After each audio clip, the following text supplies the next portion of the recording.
Halo anak-anak semuanya, berjumpa lagi dengan Bu Tini. Bagaimana kabar anak-anak hari ini? Semoga anak-anak semua dalam keadaan baik dan sehat ya. Baik anak-anak, sudah siap untuk mengikuti pembelajaran pada hari ini?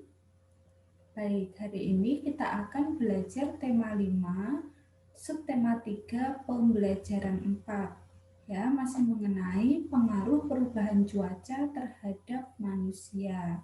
Nah, seperti biasa kita akan berdoa terlebih dahulu. Butini akan memimpin, silahkan anak-anak ikut berdoa dari rumah masing-masing.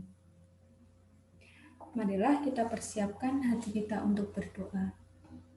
Dalam nama Bapa dan Putra dan Roh Kudus, amin.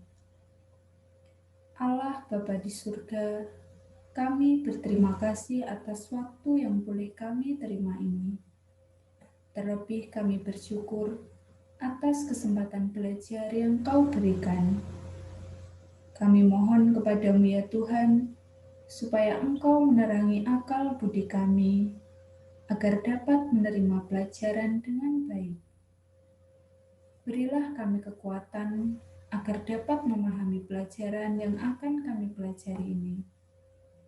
Berilah pula kami semangat belajar yang tinggi, supaya kami dapat belajar dengan rajin, tekun dan teratur. Ya Tuhan, bantulah dan dampingilah kami dalam belajar ini. Amin. Dalam nama Bapa dan Putra dan Roh Kudus. Amin. Baik anak-anak, siapa yang masih ingat di pembelajaran 2 dan 3 kemarin anak-anak sudah belajar tentang apa saja? Ya, yang pertama anak-anak sudah belajar mengenai kombinasi tolakan, bergantung, melayang, dan mendarat. Lalu yang kedua anak-anak sudah belajar mengenai pengaruh perubahan cuaca. Lalu yang ketiga anak-anak juga sudah belajar membuat karya dekoratif ya, yaitu karya dekoratif gelas hias. Lalu yang keempat, anak-anak juga sudah belajar mengenai keberagaman makanan khas. Nah, pada pembelajaran 4 kali ini, materi yang akan kita pelajari yang pertama yaitu kombinasi gerak tolakan, berayun, melayang, dan mendarat. Lalu yang kedua, keberagaman daerah asal.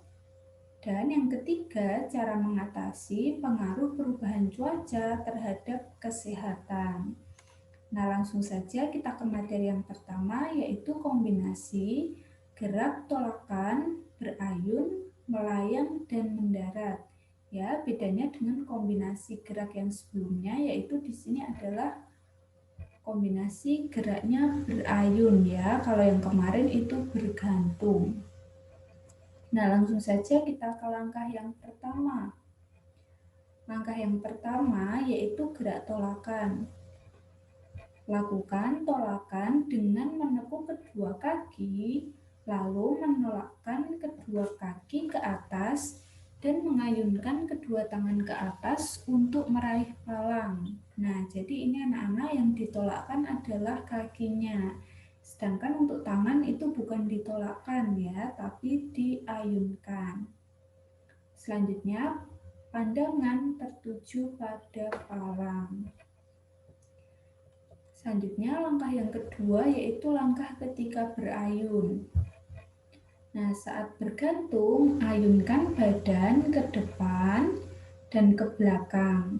Saat berayun, peganglah palang menggunakan kedua tangan dengan kuat, ya, supaya tidak mudah jatuh. Lalu langkah yang ketiga adalah ketika melayang. Lepaskan pegangan, lalu melayang dengan posisi kedua tangannya lurus ke atas. Sedangkan kedua kakinya lurus ke bawah. Lalu yang keempat adalah gerak mendarat. Ya, ketika mendarat ini menggunakan kedua kaki dengan posisi ditekuk.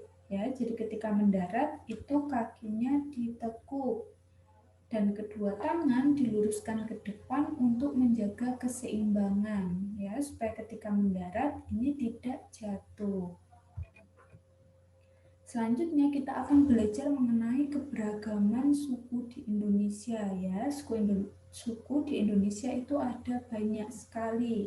Nah, kita akan melihat beberapa contoh suku yang ada di Indonesia. Yang pertama yaitu ada suku Jawa. Suku Jawa ini berasal dari Yogyakarta. Lalu yang kedua ada suku Batak. Suku Batak ini berasal dari Sumatera Utara. Lalu yang ketiga ini ada suku Minahasa. Suku Minahasa ini berasal dari Sulawesi Utara. Lalu yang keempat ada suku Banjar. Suku Banjar itu berasal dari Kalimantan Selatan. Lalu yang kelima ini ada suku Asmat. Suku Asmat ini berasal dari Papua. Nah, selanjutnya yaitu perilaku-perilaku yang menunjukkan persatuan di sekolah, ya, yang berhubungan dengan keberagaman daerah asal. Nah, contoh perilaku yang pertama yaitu mau belajar tentang kebudayaan dari suku lain. Ya, kebudayaan apapun itu, di sini Bu Tini contohkan adalah kebudayaan tari.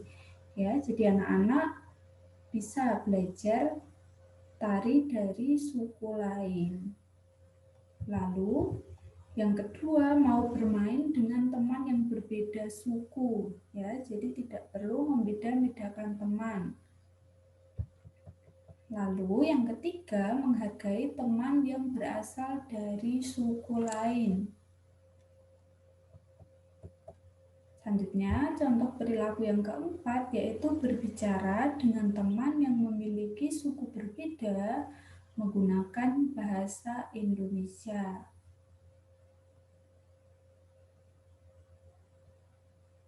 Selanjutnya, daya tahan tubuh seseorang itu menurun pada saat perubahan cuaca. Nah, penyakit yang sering kali menyerang saat perubahan cuaca itu diantaranya flu. Lalu selain flu ada gangguan pencernaan. Ya, lalu ada juga infeksi saluran pernafasan akut atau disingkat ISPA. Nah, penyakit akibat perubahan cuaca ini dapat dihindari.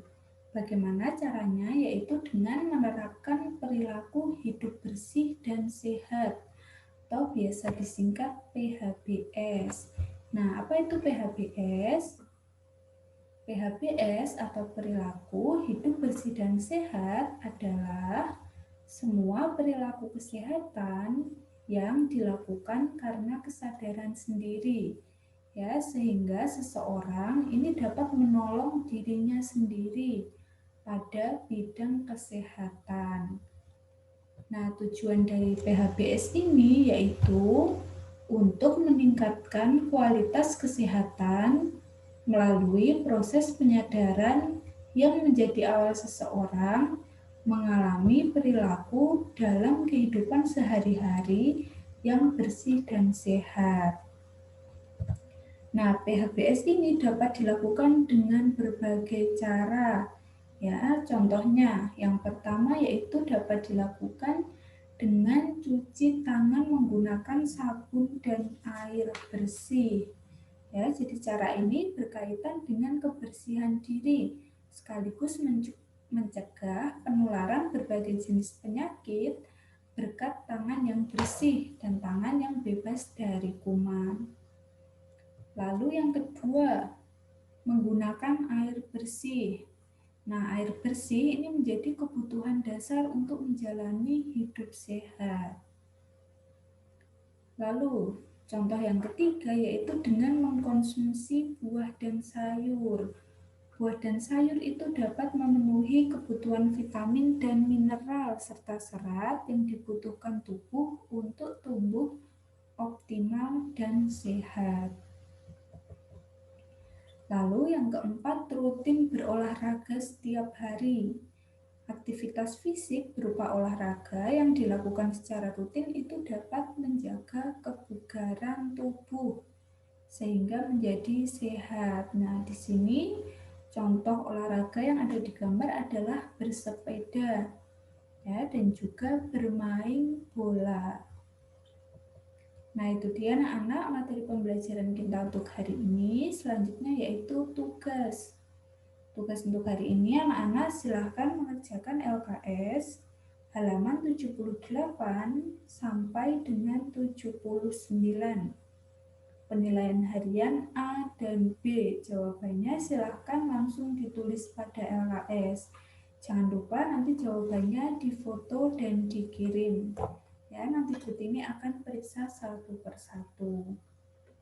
Nah, anak-anak, sebelum kita mengakhiri pembelajaran pada hari ini, kita akan berdoa terlebih dahulu. Marilah kita berdoa dalam nama Bapa dan Putra dan Roh Kudus. Amin. Allah Bapa kami bersyukur kepadamu atas berkat dan penyertaan-Mu selama kami belajar tadi. Semoga apa yang baru saja kami pelajari berguna bagi hidup kami dan berguna juga bagi sesama. Ajarlah kami untuk tidak menjadi sombong atau congkak karena hasil belajar ini. Kami mohon ampun atas segala kelalaian selama belajar tadi. Semoga kesulitan dan kegagalan dalam belajar tadi tidak membuat kami mudah putus asa. Semuanya ini kami serahkan kepadamu dengan perantaraan Kristus Tuhan kami. Amin. Dalam nama Bapa dan Putra dan Roh Kudus. Amin. Baik anak-anak, terima kasih sudah mengikuti kegiatan pembelajaran online hari ini. Jangan lupa tugasnya dikerjakan ya, tetap jaga kesehatan di rumah dan sampai jumpa di pembelajaran selanjutnya.